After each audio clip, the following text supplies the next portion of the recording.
this, bro. Run that. Can we run that video back? Because I need people to really see this. Run that video back if you don't mind. Because that's insane. That's a nice. Like, how did you do that? Listen, there's some.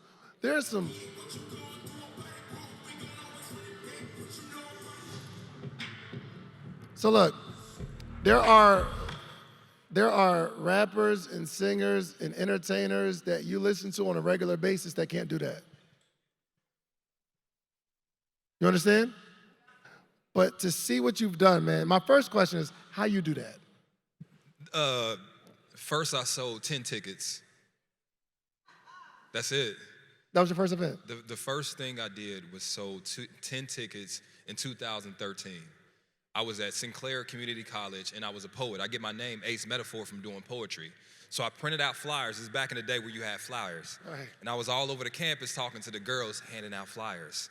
And that taught me how to sell an event. Talking to people and immediately getting feedback. A lot of times right now, I know we're in this digital age where you don't have to do it, but a lot of people are not sharpening their skills to sell because they don't get immediate feedback for what entices people to come to an event. And then the thing that I learned to help me get from selling 10 tickets to 100 tickets is that I don't sell poetry, I sell an experience.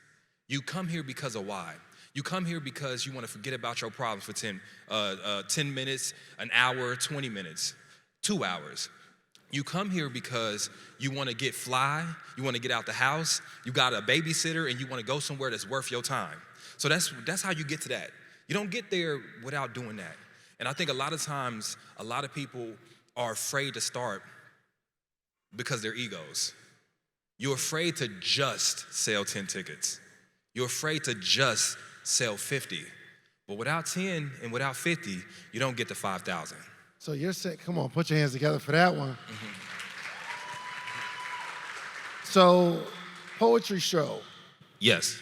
10 tickets. Yeah. It's you, probably 10 sold, few free, giveaway, got a nice little crowd there, okay? When did it turn into tonight's conversation, though? You know what's interesting, so I did poetry. I was a poetry promoter in Dayton, Ohio for, shout out to, it's a person from Dayton in here. I was a poetry promoter, and the company we had was called Metaphorically Speaking. So we went from the 10 to the 100, and then we eventually got to 1,000 in the city of Dayton, Ohio, to just watch poetry. How often were these 1,000-person meetings? We did a monthly, which would be about 150 people, and then we did 2 events a year that was at a theater called Victoria Theater, and that would be 1,000. And so what I learned to get from 100 to 1,000 was Facebook marketing. This is back in the day before it was super sophisticated and before it was saturated, before everybody, quote unquote, started to do it. And then I had learned that instead of me having to hand out a flyer, Facebook could be the flyer giver for me. And then I learned, okay, how can I translate my sales pitch in person to online flyers, right? And then I said, you know what, it's too much to type out. Let me just make a video. And I would take my phone out and I would make a video telling people to come to a poetry show. And then when I would make those videos and market those videos, people would be like, bro, you entertaining. And then that's how I started making videos on the internet with my phone out. Before you let a man sweep you off your feet, be sure he is, and that's how I started Ace Metaphor, right? And so when I started doing videos on the internet, this is about 2015, 16. People would always be like, man, when you gonna come to my city? And I'm like, come to your city and do what? Talk? You know what I'm saying? But that's when I learned that the impact that you have online, that watcher, when we see like, okay, it's just 60 views, right? Those are 60 real people that you minimize right now because you think it's just 60 views. You ain't met those 60 people. Every day I get to meet one of the number of the views that I have. I was walking around here and I met the number, right? The quote unquote, viewer view 529,201, right? But that person comes to you like, yo, those videos changed my life. So how tonight's conversation started, it started first as Ace Metaphor saying, those views that I'm getting are real people. and I want to be in a room with these real people. So in 2017, I did my first tour. Don't laugh at the name. Talk to me. It was called the Future Wife Tour. No way. Don't laugh at the name. The Future Wife Tour. Yes, it was called the Future Wife Tour. Yeah. And No. Let's we can skip this. that. Hold on. Mm-hmm. Why did you come up with the name Future Wife Tour? What was around that? Was it a cool theme you were coming up with? So what it was because I started with poetry, my initial videos that I would do on the internet would be like open letters. You know how Lateras does it now. So before that, we talking about 2015, 16, I would be Future Wife, blah, blah, blah, and I would make a freestyle poem. And so that's what caught on. And so when we would do the first tour was really featured poetry. It was myself, Jay Martinez, Trip Fontaine, Buddy, you met him in the back. We would go and we would do poetry, and then I would do some question and answers. But then I had started to learn that people really love the question and answers. They want to come and be a part of the show. So we toured in 2017, I know you asked about tonight's conversation, but this is foundational. It's good. Let me tell you why it's foundational. Because it was at that moment I said, the same way I was able to market poetry shows in Dayton, Ohio, using Facebook marketing to sell 1,000 tickets, what if I just changed the radius? Instead of marketing to Dayton, Ohio, what if I changed the radius to say, let me market to everybody that's a fan of my videos in Chicago? What if I changed the radius and do Baltimore? I wonder if people would buy tickets. Did you teach yourself Facebook ads? I did. YouTube. Really? YouTube and trial and error. You lost a lot of money. Oh yeah, for sure. That's part of the process. I was just telling my bad to get off tangent, but even as I would call myself a rather seasoned marketer now, you still lose money sometimes. For sure. Because you're behind the curve of how the algorithm changed or how best practices change. But back in the day, that was my litmus test. That was letting me know that, hey, whether or not I made money on that first tour in 2017, it let me know that the strategy worked. The strategy of saying, let me make my top of my funnel people just a fan of who I am and a fan of my message. Every time I get, let's say, 20,000 views, that's a potential number in there that would be a potential ticket buyer. My dad in 2017, when I started doing these tours, he was like, what are you doing it for? Because you're not making that much money. Because at the time, I was still a registered nurse. I used to work at a hospital. And he would say, is you just doing this to be popular? And I told him, I said, no, my goal is I want to get 1 million followers and get $1 from those followers. And that's how I'm going to become a millionaire. Now, in 2017, you couldn't see it. But the reason I wanted to tell you that story is because now we're in 2025. I do the same exact thing. The same exact strategy, just a little bit more well-known, a little bit better of a product, a little bit better of a brand, but the same strategy. Going to a city, finding your own venue, calling around, using Google, using Marriott, whatever you want to use, isolating and finding a venue.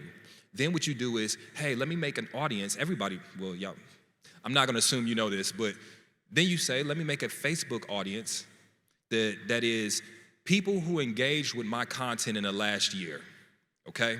So you hit. So in Facebook, if I go in there, set up my Facebook manager or whatever, I can select people who've engaged in my content in a certain time frame. Yes. So essentially, what you do is, essentially you do that. Facebook Ads Manager, you go to create an audience. You'll go create an audience, a custom audience. And that you will go to like your Facebook or your Instagram account and you'll say, okay, Instagram, everybody that engaged my content in the last year, I want you to create an audience for me. Then I would go to my ads and I'll say, you know what? Everybody that has engaged with my brand in the last year, find all those people, let's market to all those people, but let's only market in Phoenix. And then the creative for that ad would say, Phoenix, we're coming to your city. One night only. This is the last time you can see us this year. Get your tickets now before they sell out. And then you have a creative to say Phoenix. And then you duplicate that for every city that you're on. Incredible. I'm thinking, right? A registered nurse taught himself Facebook ads. I have an even bigger respect for you now because as a registered nurse, you have this idea. You're going on this tour because you love poetry, I assume. I don't know if you were like a strategic thinker in that way, but it's like, yo, I want to go on tour because this is what I love. And you were on tour with a bunch of your friends, but then at some point it turned into tonight's conversation. What was that turning point? So we had the pandemic, right? So, which is interesting because the pandemic happened early 2020. The last show we were the last show. Hold on real quick. I'm so sorry because you weren't here. I did this presentation and I was telling them that there are people who started before a trying time and the people that were putting in work, once it hit, everything turned up. Was that your story? Exactly. Exactly the story, because here's the thing. We trying to tell y'all. Trying to tell y'all. But I'm gonna tell you why, because you already had the skill set. You already had you didn't have to wait to get ready. You didn't have to learn the skills then. Now you just amplified them. So when the pandemic happened, you know, I mean, I've already had millions of followers. I've already done tours. I did a collaboration tour with Stefan Speaks and Derek Jackson. It was called the Self-Love Summit, and we sold a whole bunch of tickets. So I've already had the strategy. But what changed the game is in the pandemic, switching to e-commerce. So we switched to e-commerce, and I was like, you know what?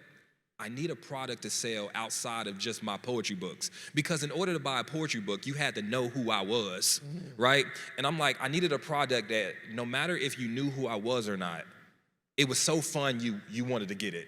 So then I created a card game because I was like, everybody's dating, you know what I'm saying? Look at the big, and everybody's dating. So I created this nice conversation cards. When I created this nice conversation cards, I only ordered this was September 2020. I ordered 5,000 of them, right? And when they eventually got in, I thought that 5,000 was gonna be like a lifetime supply of card games. All right, I didn't think nobody was gonna buy them, right?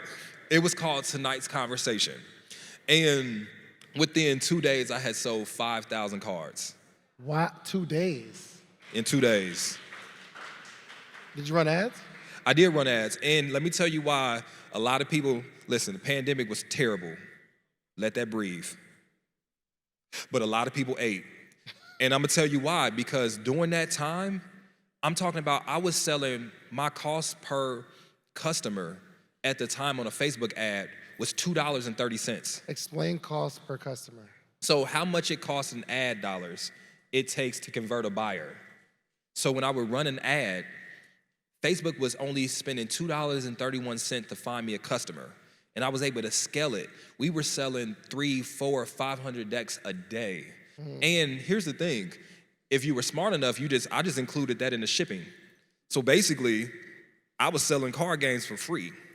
You added it to the shipping costs. Yeah.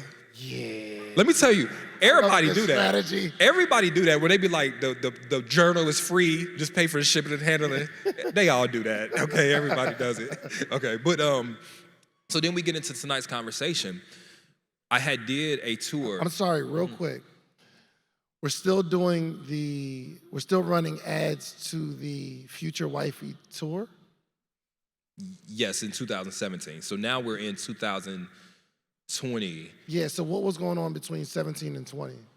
Future Wife Tour 2, the Don't Waste My Time Tour, the Queens Don't Settle Tour, the Self-Love Summit, the Love, Laugh, and Poetry Tour 1, Love, Laugh, and Poetry Tour 2. So you're just touring? I'm just touring and getting better and better and better. I'm learning the ads better. We're getting slightly more people every single time. And then the Cardinal event was in 2019 when I linked up with Derek Jackson and Stefan Speaks. I had said, even though I had did tours by myself, I had said, collaborating and doing a collaborative tour, being able to use my marketing skills, not just to my own audience, but to other people that may not feel like doing it or have the knowledge to do that, was the way to go. Now people get more bang for your buck. I done came to your city 5 times by this point. I need you to have another reason to come to another show that I'm on. And so when I collaborated with Derek Jackson and Stefan Speaks, it taught me the power in collaborating brands, especially if you're the one that is willing to do the engine work, right? There's a lot of people that want to be on stage. There's a lot of people who want to sell their books. There's a lot of people who want to get paid to speak. If you can be a person that provides that to a person, and all they got to do is show up, A lot of people will sign up for that. So how did you structure the relationship? Are you saying, come on this tour, I'll do all the work and we split the money, or y'all need to put in on I something made to that have mistake one time. I never made that mistake again. The reason why it's a mistake to do that for myself is because you start to learn how you work as a person. And whenever you do a revenue share, let's say you split something 3 ways.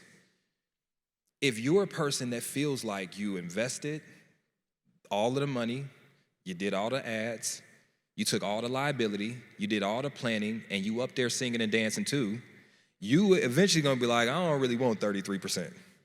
But that's not the reason I stopped doing it. The reason I stopped doing it is everyone assumes just because you see people in the crowd, the event made money.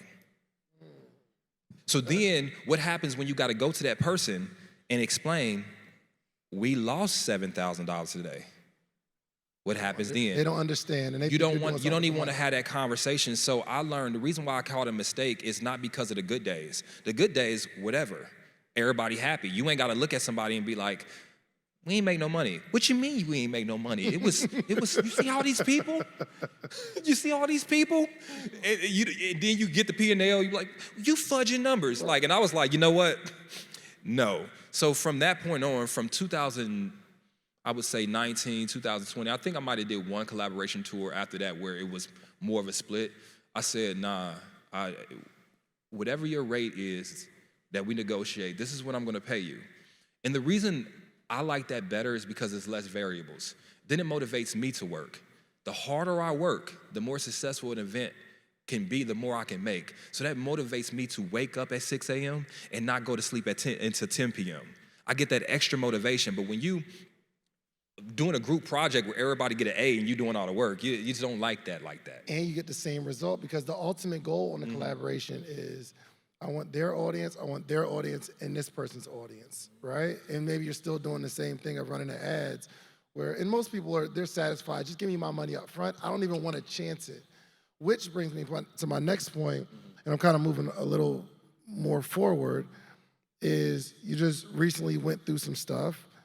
And when I saw it, and I saw people saying, I don't want to be a part of tonight's conversation anymore, I'm out, the first thought in my mind was, they have no idea what it takes to build the company. It's almost like when I left Cheesecake Factory, I felt sorry for them, because I'm like, what are they going to do without me? I'm like, man, I'm trying to figure out how I'm going to talk to my manager, like, dang, man, I got regulars that come in here just to see me. Cheesecake Factory is going to crash when I leave. They didn't, right? So, but when I saw that, I'm like, well, you have the convenience of sitting there, jump on stage, do your thing, and then you say, well, we built this. Well, not really. There is so much. I know this pod is about building and taking things on the road and touring. There is so much to that process. For a person that does events, I can walk in here and I can be like, ooh, that cost this, the sound, this. I can see cha-ching, ching, ching, ching. I can see it. For a person that's not experienced with that, it's hard to see, right? And this is the number 2 lesson I learned from touring. It's expensive.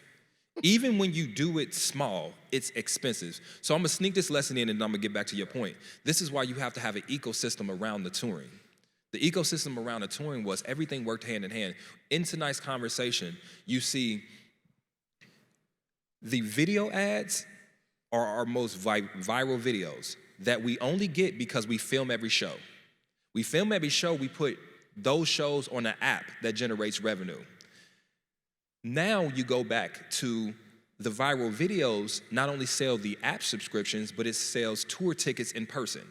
People come to the show because they enjoy it, have a good time, and then now they buy the card game that's of the same namesake. The shift with me to be able to scale touring was getting revenue outside the door. When you only rely on door money, it's so hard for it to be profitable. Everybody is factoring in your price.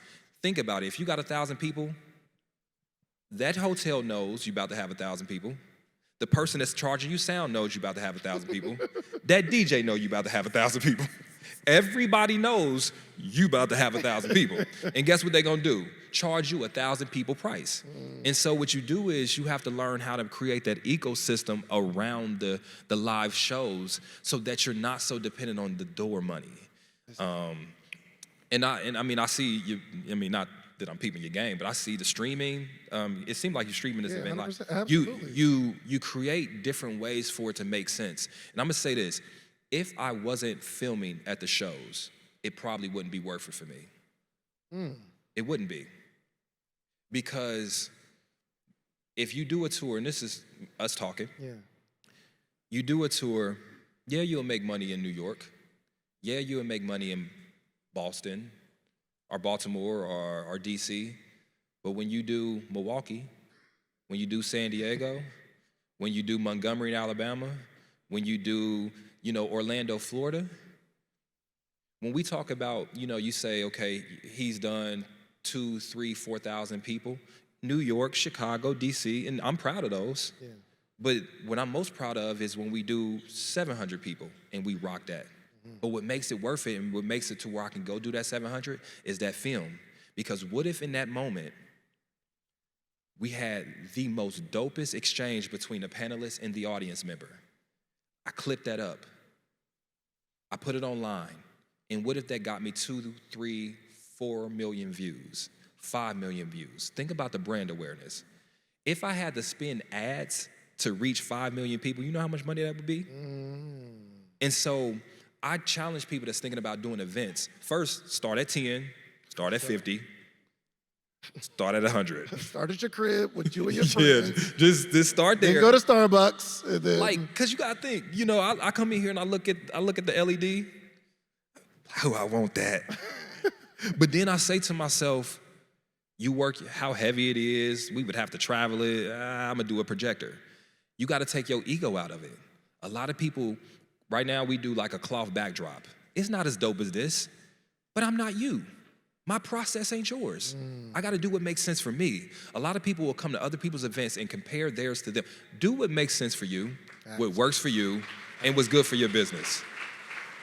Man, I didn't realize that you create an experience and you gave a lot so far, but a lot of it is driven by ads. So, and we can break even on the ads. Like, we see all these people here, they think I make money. I didn't. You know what I mean? They think I make money. It is cool. But I get what you're saying, so we got to figure out some stuff around it. But anybody here, let's just say you're starting off, anybody here in the relationship space? Anybody here? Okay. We're starting off today where, I got a cool show, got a cool logo, and I want to do what Ace is doing. If you had to start all over again, give me your exact process right now. First, put that effort in making sure your YouTube, your Instagram, your socials are popping. What would be the reason why someone would come to your event? Focus on that. And focus on convincing people to have the desire to see what you're doing live first, before even getting there. I see a lot of people will plan the dopest event with no strategy to get a customer. And with social now, and I know a lot of people here, obviously they're interested in podcasting. Get your views up first. No, I'm serious. Like, spend the time there, right? And with in mind, that is your field to also learn what's entertaining and what's not. For example, no shade. These people paid their money. I don't want to say this, but if you're not yet entertaining enough to keep the 10 people watching your live on your live for more than 10 minutes, that is telling you that there's some internal work you have to do with your delivery, how you entertain, how you spread your messages out. Because if you can't entertain those 10 people while they're on the couch with nothing else to compete, what do you think is gonna motivate them to go in their pocket and give you money and have to travel, get a babysitter, get their hair done, and come see you? And this is the field that I used to sharpen my skill set. I was on live every single day, and I still be on live every single day. I be touring now, so I'm a little busy, but I was on live sharpening that. And then I would learn what clips worked and what style of, people like, why you talk like, it stops you. It makes you scroll back. And so the best advice is, are you treating your lives like an actual event? Do that first. You don't have to think about the in-person yet unless you're willing to entertain the people. And this is for people that want to do live podcasting, I imagine, like a live event podcasting. So that's the first thing. And once you get that, and you got enough people that say to you, man, I will come watch it live. Then start doing that. But I think people will look at the motto and say, hey, that's cool. And I want to do it because it's cool. Yeah. If you got the budget to do it and the money to spend because you want to look cool, cool. Or if you want to be cool, don't skip the process. And I'm going to just send it here. 2024, 2023, 2024. 23, I sold 70,000 tickets. 24, I sold 70,000, 80,000 tickets or something like that. But that came after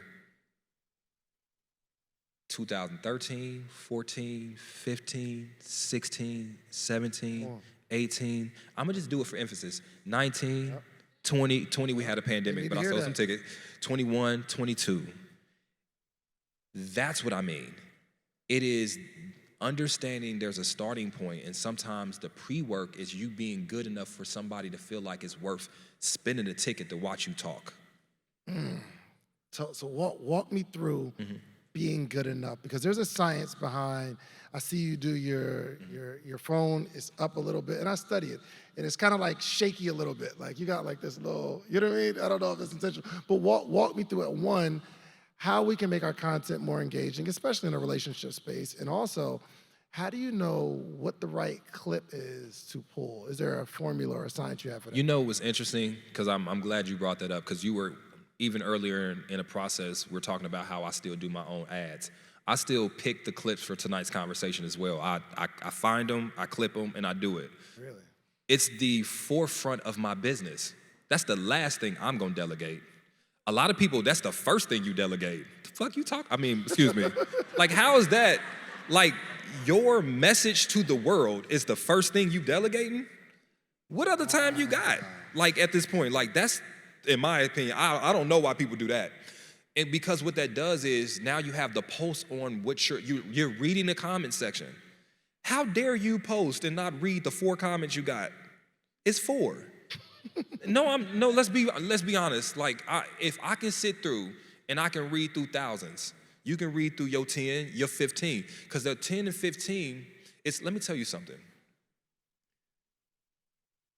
I don't know the commenter's name, but the reason I did tonight's conversation is because routinely I kept hearing people call me biased, one-sided. And so as a reply to that, I'm like, you know what? I don't want to talk about other sides. I like the side I talk about. But let me create a panel of people so they can discuss other issues that people care about. But it was only through looking at the comment section. So when we're talking about clipping up or finding clips, the important process, especially when you're the business owner or this is your brand, is learning from the customers you say you care about.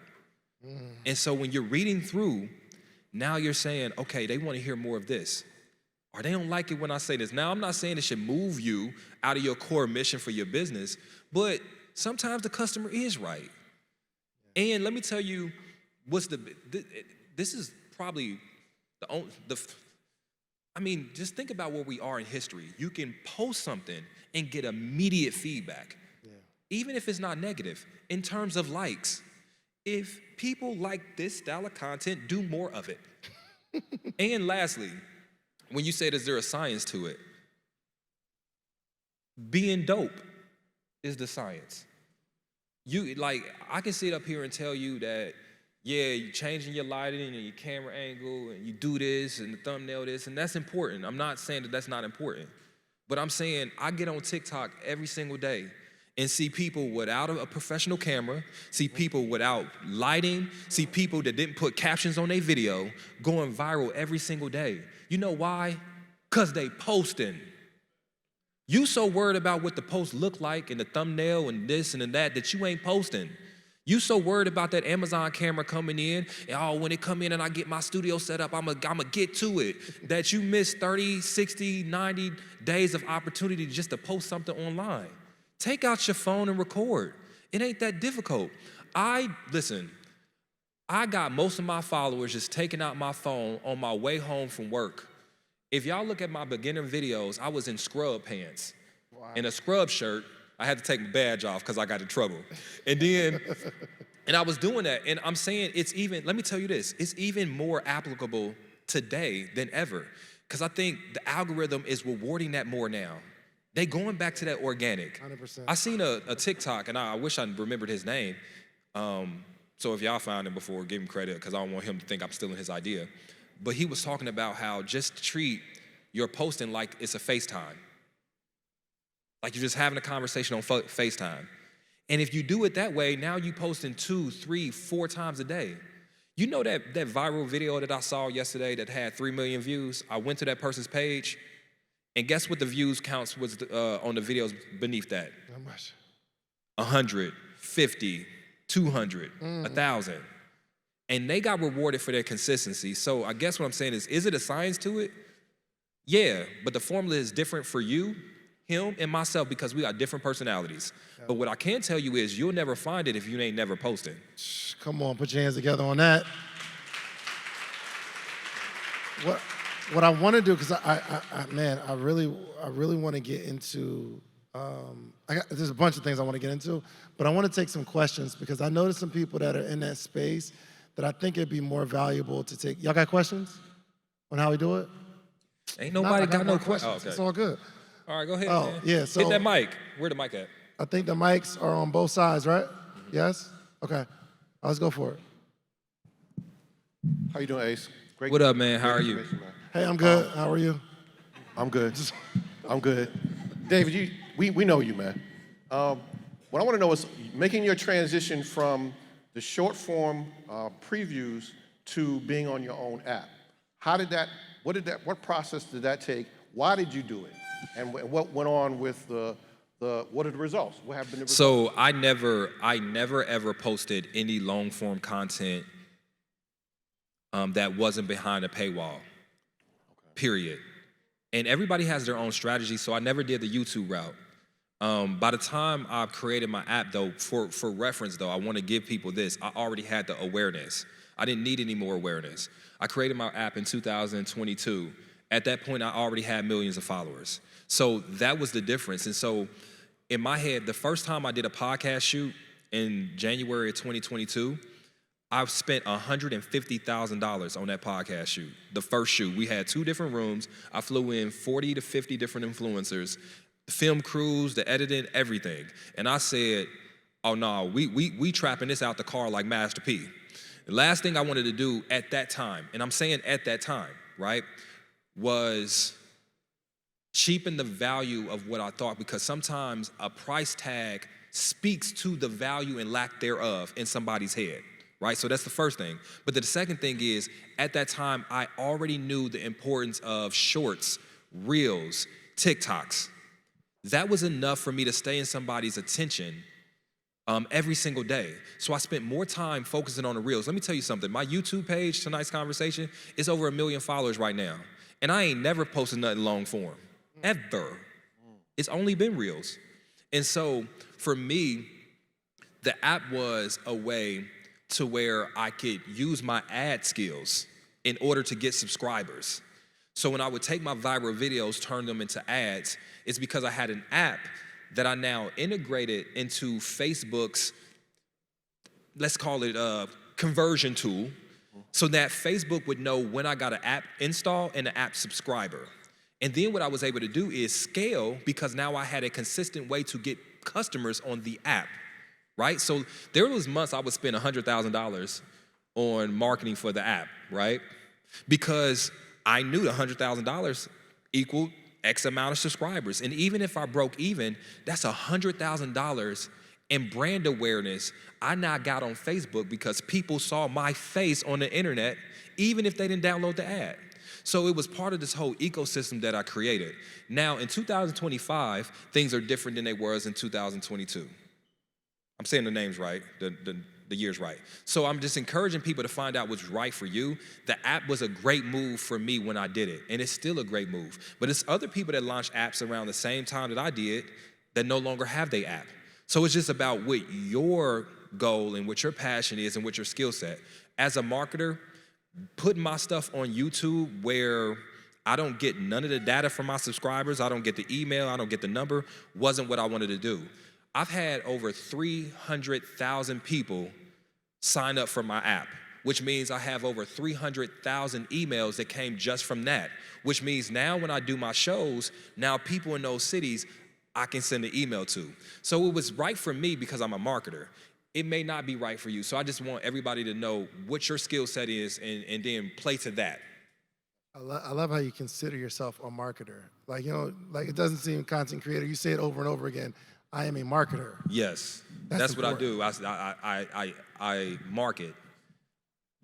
My roster, I market. My shows, I market. My content, I market. My app, I market. That's the most important thing I do. That's why that's the last thing. That's the last thing I'll delegate. Like I can delegate everything else, but that's the last thing because that's something that somebody would have to prove they're so much better than me.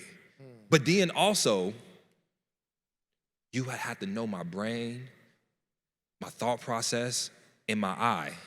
So those are things that's super hard to, and I'm passionate about it. I spent the last 3.5 days setting up this funnel that I wish I could talk about.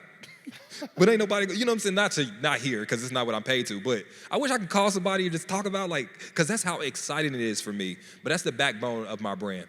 I love it. Right here. Hi, I'm Ty Woods, Ty Woods Geek Grants on Instagram. I am already an influencer on Instagram, but on YouTube, I need help.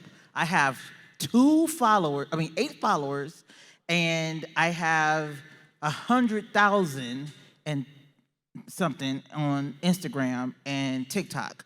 And so I'm trying to figure out whether or not YouTube is where I should be because I teach on fundraising and business grants and, I know you got I need help. a more story to tell. My question is, what platform would you suggest I use to increase my engagement because I need to be on YouTube? So the common thing people ask, everybody, all of them, post on all of them. I'm telling you, YouTube is your problem. Whatever is working on Instagram and TikTok, for right now, just are you posting on YouTube?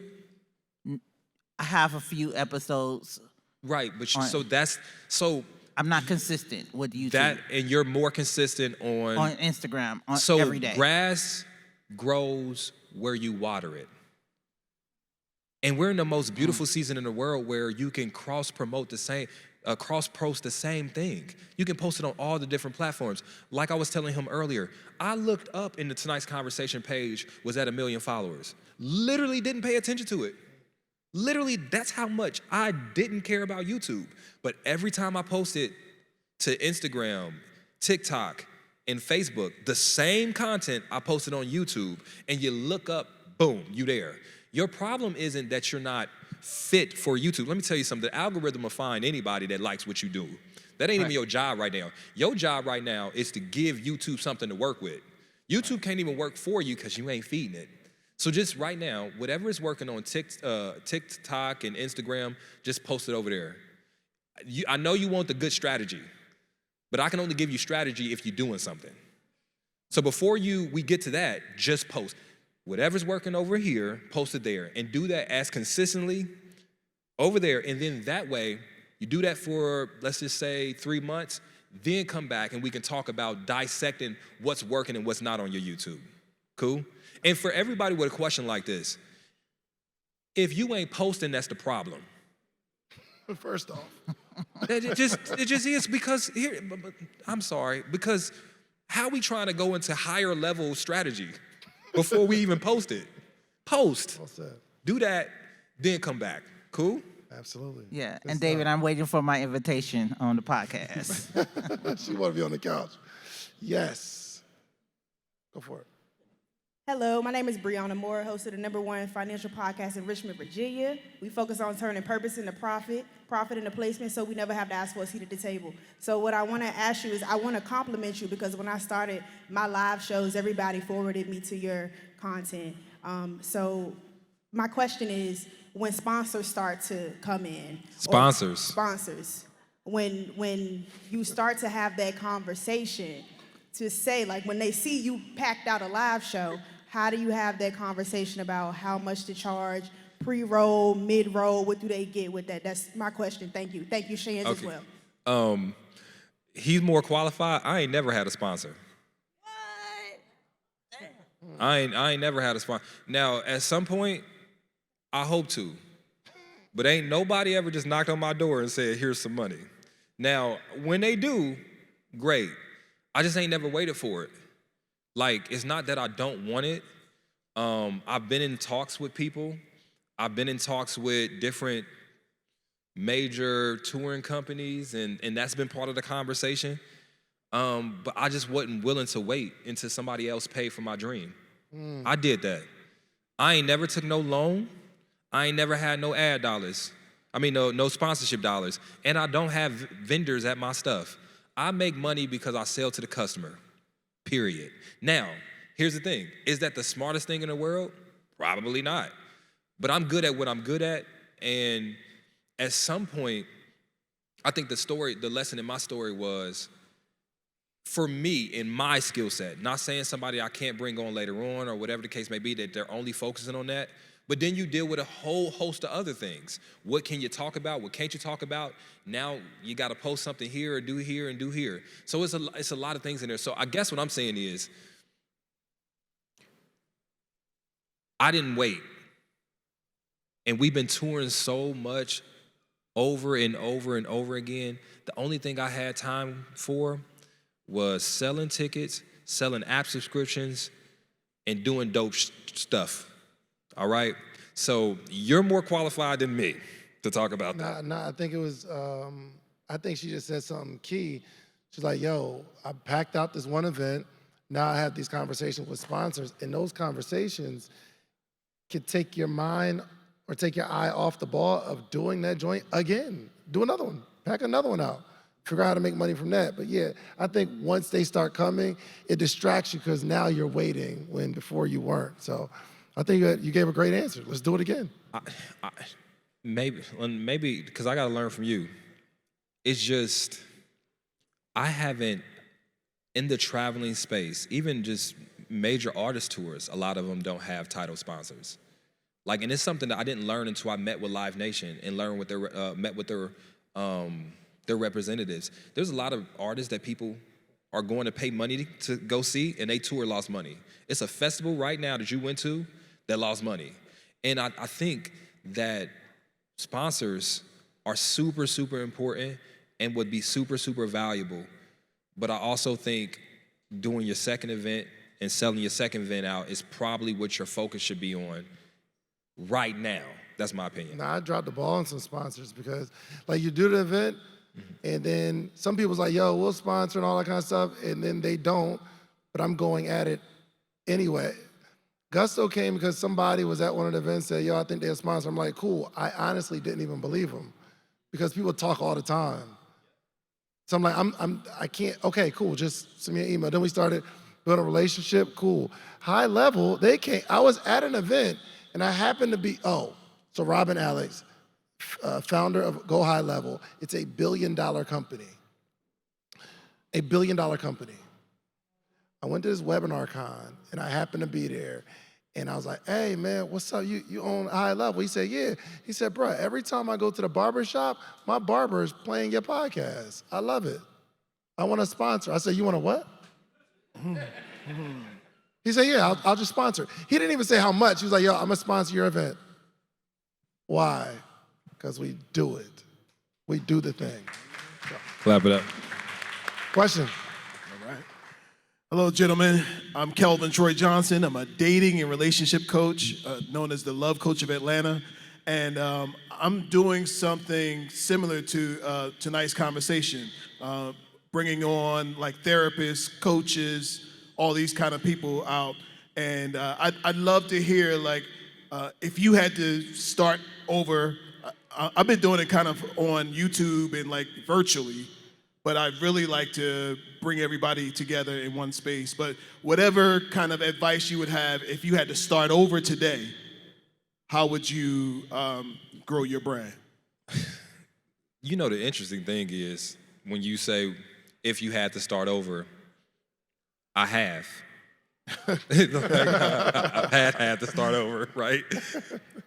Because every tour is a start over, every reset in cast is a start over, every economy change, the change in economy can be a start over.